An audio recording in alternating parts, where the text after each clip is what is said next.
I want to just start with a question. Tony Katz, you do this for a living every day on the radio out there in Indiana. If you could ask, in all seriousness, if Dana Bash calls you and says, I freaked out, I forgot what day it was, Tony Katz, what do your listeners want to hear? What can I ask? Which would be my first question to Kamala Harris. What would you tell her? Midwest or not, the first real question would be, how can you be someone who says you're strong on the border, and why did it take you 3.5 years to make that decision? That would be the first question. Midwest is border, right? Every state is a border state, as the expression goes. That would be first on the list, because if you eliminate the snark kind of stuff, right? If you eliminate the joking kind of stuff, and you get down to the brass tacks, that problem is probably the first on minds. And then the second one is, if you really cared about Midwest families, why does it cost so much to buy food? That would be number two. Now, you might switch them, but I think the border question would be first, because the argument coming from Kamala Harris and her team, I should really say her team, she hasn't said anything yet, is just so remarkably glaring and flies in the face of the non-work she's done for these 3.5 years. All right, Reagan Reese, you do this for a living at the White House. You're the White House correspondent for the Daily Caller. She steps up. She allows you to ask that first question. What's on your list? It's like, where do you start? But the first thing that I think has gone unanswered is, did you know about President Biden's decline? Oh, bingo! Help cover that up. Oh, she also, just trumped Tony Katz. Boom! About it. Thanks, Sean. She stole my answer. All right, what about this? Grade me. See, here's what I've learned as someone who's been on the receiving end and now on the flip side, and you guys are really good at this. So I want to, honestly, so many times when you ask a question, the person who's answering is trying to weasel out of it. And so you're trying to construct a question they can't weasel out. So here's mine, and I want you to grade me in all honesty. I won't just cut your feet if you're wrong. If I would say to her, you've made abortion a central theme of your campaign. When, if ever, should abortion not be legal? Tony, what do you think? I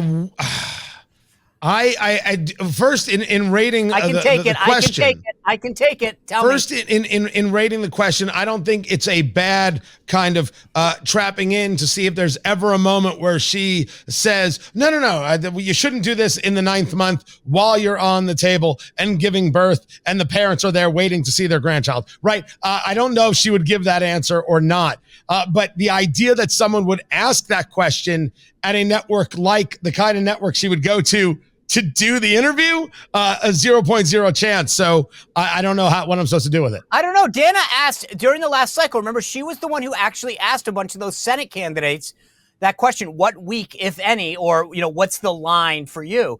I don't know that it'll be number one, but I wouldn't be surprised if it's asked. Reagan, grade my question. I think it's a good question. Thank you. Because I'm not just saying that because I want to come back on the show. She is. I'm saying that because she has yet to put a policy platform on her website. And so, yes, Kamala Harris has been like this abortion czar spokesperson for the Biden administration. But a follow-up I would ask is, okay, then what's took you so long to define that as a key part of your campaign and put it on the website and release a platform? I think that's a big part that's missing from the Harris campaign that voters should be concerned about. All right, Doug. Yeah, I think the question's fine. I'd probably shorten it. I'd just say, is there, under any circumstances that an abortion should not be made, that an abortion, there should be restrictions on abortion, period. And just let it go at that. But I've got a thing. Reagan hit it first. She had the question about, Biden's health. Mine is at this point in time, the John Kerry campaign in 2004 actually looks like a principal campaign. I mean, they are flip-flopping on every issue. My first question would be to read off. In 2019, you said that the border wall was fantasy. In 2019, just walk through about 6 of these flip-flops here in the last, 30 to 45 days. You never heard this before that. And say, what enlightened you, or what changed your mind about the position to say you were once wrong and now you are right? Because she's never answered. It's just like Reagan just said. There's nothing on her policy page. So why in the last 45 days have you become a fan of border wall spending? Why have you become a person who, let's look down through here? But we don't know what she's a fan of. I mean, I think that's the point, sir. That her staff, her surrogates, her aides, they'll all tell you what these things are. It's like the electric vehicle mandates. She no longer believes in EV mandates. We don't know that because we haven't heard from her. So that she says she has these positions isn't true. So you would be asking her these questions and trying to get the actual answer as opposed to the nonsense that we're being fed so far to try and appease. I think what Tony brings up is so important because the media acts like she's been making these policy pronouncements. She no longer supports this. She has changed her position on this. She hasn't done anything. It's unnamed sources and surrogates that are saying, nope, doesn't believe that anymore. And they take it at whole cloth. Like there's no evidence that she's actually said anything. And it's unbelievable because in any normal circumstance, they would say, well, we haven't confirmed that, or we haven't actually spoken to her, blah, blah, blah. It's like someone tweets out something and they're like, well, she's changed her position on this. I want to ask you though, what about Tim Walz tonight? Will he just sit there and play the adoring role of emotional support animal? Or will there be any serious questions to him? And what's his role, Reagan? The headline I wrote was training Walz, and that was came up by our editorial director, Vince Colonnese. This is basically like training wheels for Kamala Harris to be there as emotional support. I saw that now once, top Biden spin man at the White House, now a top Harris spokesperson, Ian Sams, said, oh, it's tradition for presidential candidates to sit down with their VP pick and to do questions. Okay, but nothing about this campaign is traditional. Is it traditional to, throw out the presumptive Democratic nominee after Americans have decided that's who they want to be their nominee? No. And is it, tradition to have this be the first presidential candidate's chance at answering questions alongside their VP pick to kind of bail them out? I do think that the one thing that's important to note is this was in Politico Playbook yesterday, that aides were kind of concerned about putting Tim Walz out there to do media hits because they're not sure that he can define Kamala Harris's policy platform and answer questions about it. Shocker, because we don't know what it is. Right. And so I do believe that, yes, he's going to be a bit of a crutch there for her, but I also think there's that concern that he might just be as screwed as she is. I mean, look, I think I got a different opinion. I think they're waiting for 2 hours. I think he's there to protect her. I think he is there in a sense of covering. If Dana gets too harsh with, say, an abortion question, Dana gets too harsh with a question that comes too close, he's going to be the all shucks Midwestern. Come now, Dana, that's not true. And give her cover to recover. And if she starts into this, we were better before, unhinged from behind, and now we're looking up, and now I'm looking down, and the world is about time, and time is about space, and space, he's going to look out and say, I was seeing that the other day in the Midwest, Minnesota, we believe the same thing. They've got to have something to protect. And I think that's his role. I agree, though, it could be training, but I feel sorry for Tim Walz. I feel sorry for their whole side. How are they supposed to actually define what she believes when she can't define what she believes? How about but this is also a guy, right? What does he stand for? This guy's lied about every aspect of his life, his family life, his DWI he lied about, his military record he lied about. I mean, they're kind of cut from the same cloth, Tony.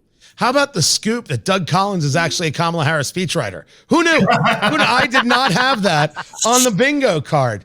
The argument of why he's there, it could be that she can't do it on her own. It could be that he's there to deflect. It could be to introduce them as a team to the country. I don't think any of that matters. What possibly beats the iconography of Kamala Harris being unable to sit down for an interview on her own? What cuts through? What will be able to defeat the iconography of the first woman running as president of the United States with an actual chance to win? Or you could say that's Hillary, right? Woman of color will make it even more in the box. Unable to do this without a man next to her. How do the feminists square this circle? On the racial conversation, how do they square the circle? There's no way that this ends up being good for them. That it seems that even the interview itself won't matter. She can beclown herself. She could say something that we debate. But in the end, when the moment came for us to learn about her, after these 40 days of silence, she wouldn't let us talk to her alone. There is something about that visual that I think is going to stick with them for this next 67 days, and I think it's defining. Do you think, Tony, since you brought it up, that she does? I mean, I've listened. I agree with Reagan. They're all like, "Oh, it's traditional." First of all, she was absolutely right. There's nothing traditional about this. Second of all, there's nothing traditional about not doing one on your own. Like, prior to picking your VP, a candidate does interviews. This is another duck and cover move.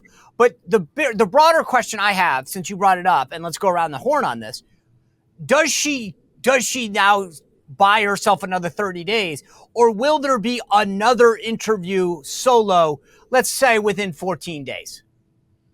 Place your bet at 14 days. I think it'll be another 2 weeks before she does anything. But then again, maybe that all gets thrown out because of the debate on September 10th, if it happens. Yeah, she won't say anything before the 10th. She's done before the 10th. I think she's honestly been in debate prep ever since they agreed to the debate, because she's having to memorize, because there's no way you can put a teleprompter in a debate. And reading glasses, she can't put enough notes on her arm. I mean, I honestly, her teleprompter is her reading glasses, and I just don't think. I think that's become the problem here. But I'm even more cynical. Okay, I'm part of the quote outside the media, but being in the media. Look, the media are invested in this campaign. They have been since the day they helped get rid of Joe Biden.